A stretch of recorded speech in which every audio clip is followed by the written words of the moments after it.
Hello friends. कहते हैं कि घर में बुजुर्ग एक पेड़ के साए की तरह होते हैं। वो हमें छाया भी देते हैं, परवाह भी देते हैं और हमारे केयर भी करते हैं।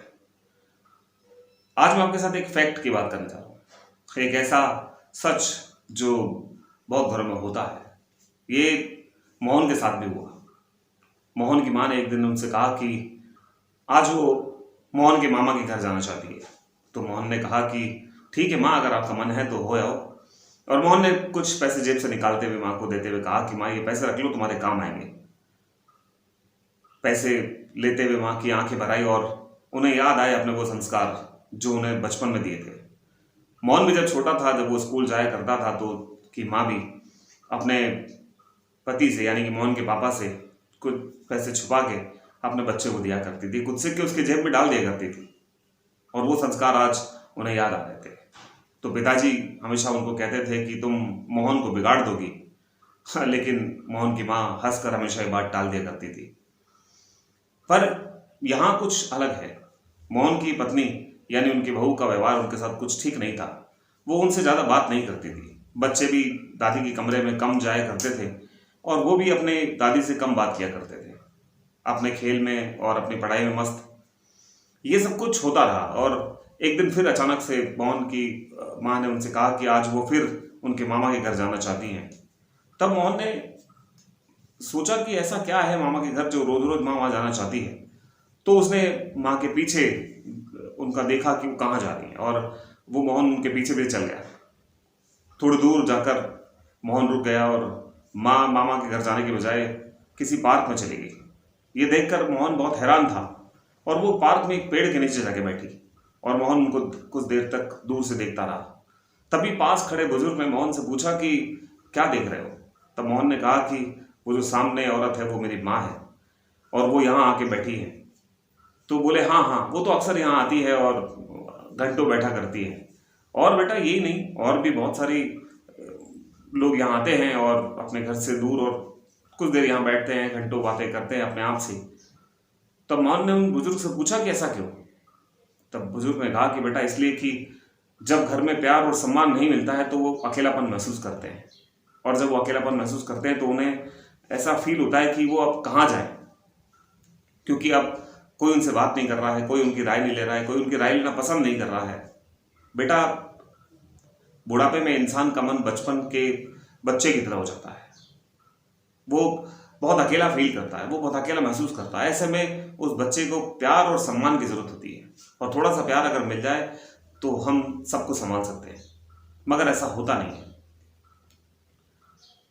तब मोहन ने पूछा कि अब क्या करना चाहिए। तब बुजुर्ग ने समझाया कि हमें घर में जो बुजुर्ग हैं वो एक पेड़ के साए की तरह होते हैं और हमें उनका सम्मान करना चाहिए और उस छाया को महसूस करना चाहिए जो आज हमारे साथ है।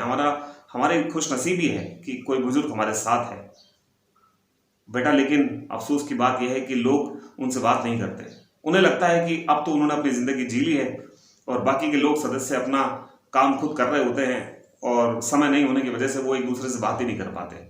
ऐसे में उनको बड़ा अकेलापन महसूस होता है, वो नेग्लेक्ट महसूस करते हैं, वो इग्नोर महसूस करते हैं अपने आप को। अगर आज के बाद अगर ऐसा कुछ हो कि जो घर में बुजुर्ग हैं वो अकेलापन महसूस ना करें, तो उसके लिए हमें उनका साथ देना पड़ेगा, उन्हें प्यार देना पड़ेगा, उन्हें सम्मान देना पड़ेगा। मोहन अब बात समझ चुका था और वो अपने घर लौट गया। थोड़ी देर बाद माँ भी वापस लौटी और वो सबको देखता रहा। बच्चे अपने खेल में मशगूल थे, माँ आई लेकिन किसी ने ध्यान नहीं दिया। बहू अपने काम में बिजी थी, उसने भी ध्यान नहीं दिया। तो मोहन ये सब कुछ देखता रहा और जब वो कुछ नहीं बोला तो उसके बाद उसे लगा कि मुझे इनके लिए कुछ करना चाहिए और उसने अगले दिन से अपने परिवार के सदस्यों से बात करना बंद कर दिया। वो भी अपने काम से आता और अपना नाश्ता वाश्ता करता, खाना वाना खाता और उसके बाद सो जाता और फिर सुबह उठ के वापस से काम पे जाना। इस तरह से सिलसिला कई दिन तक चलता रहा। एक दिन पत्नी परेशान होकर पूछने लगी कि क्या बात है, आप आजकल कुछ परेशान हैं, किसी से बात नहीं करते। तब मोहन ने अपनी पत्नी को और अपने बच्चों को पास में बैठा के कहा कि मैंने तुमसे 3-4 दिन से बात नहीं की तो तुम 3-4 दिन में परेशान हो गए। सोचो कि तुम ऐसा व्यवहार हर दिन माँ के साथ करती हो तो वो उन्हें कितना अकेला महसूस होता होगा।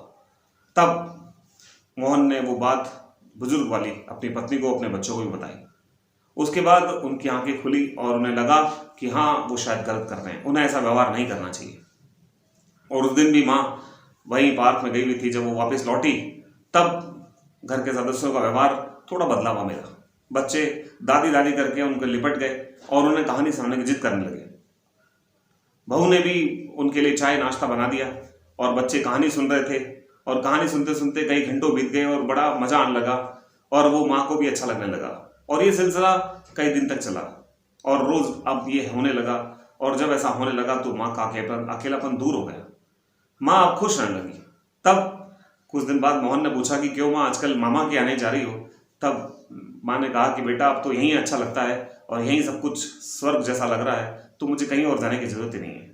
तब मोहन अपनी पत्नी के साथ, अपने बच्चों के साथ माँ के पास आया और माँ को बड़े प्यार से जो है वो सारी बातें की, उन्हें समझाया और उनसे बात करता रहा।